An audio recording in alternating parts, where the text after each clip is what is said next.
আসসালামু আলাইকুম রহমতুল্লাহি ওবারাকাতু। আজ আমরা চলে এসেছি রতিরাঙ্গা গ্রামের এক দৃষ্টিনন্দন মসজিদে, যার পাশ দিয়ে বয়ে গেছে শান্ত সুন্দর কালী নদী।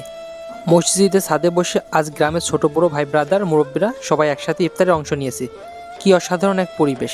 চারিদিকে খোলা আকাশ, পশ্চিমে লালচে সূর্যাস্ত, আর নিচে বয়ে চলা নদীর শান্ত স্রোত, সব মিলে যেন এক অপূর্ব প্রশান্তির দৃশ্য। ছাদ থেকে কালী নদীর যে দৃশ্য দেখা যায় তা সত্যিই ভাষায় প্রকাশ করার মতো নয়। নদীর উপর হালকা বাতাস বইছে, পাখিরা নিরে ফিরছে, আর মাগরিবের আজানের অপেক্ষায় সবাই নীরবে দোয়ায় মগ্ন।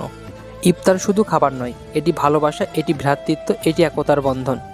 আজ এখানে বসে মনে হচ্ছে গ্রামের এই মিলন মেলায় আসল সম্পদ।